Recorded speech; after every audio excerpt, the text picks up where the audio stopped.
በቅርቡ አንድ አዋርድ ነበረ ከዛ ውስጥ እኔ በጣም የምወደው ማከብረው ክቡር ዶክተር አርቲስት ማህሙድ አህመድን ጨምሮ ባልደረባችን ሰይፉ ፋንታሁን ተሸለመበት ነው አይደል በጣም አፍሪካ ኢምፓክት አዋርድ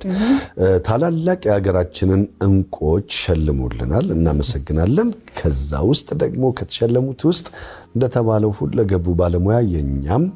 የሥራ ባልደረባ እንኳን ደስ አለን እንላለን አርቲስት እንዲሁም ጋዜጠኛ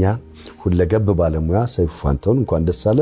ሌሎችም ነጋሽ መሐሙድ እንዲሁም ደግሞ የአፍሪካ ኩራት ሆኖ የኢትዮጵያ አየር መንገድ ዋና ስራ አስፈጻሚ አቶ መስፍን ጣሰው የሚገኙበታል ምንወዳት ምናከብራት አትሌት መሰረት ደፋርም አለች የሰራ ሰው ደግሞ ዕውቅና ተሰጥቶት ሲሸለም ባይሸለም ራሱ ዕውቅናው መሰጠቱ በራሱ ትልቅ ስጦታ ነውና እና አሁን ሰይፉ ፋንታሁን ለ30 ዓመት ያህል በሚዲያው ላይ እናቀዋለን ይሄን ሁሉ አበርክተህልናል እናመሰግናለን ስትባይ ያለው ስሜት ደስ አይደል በጣም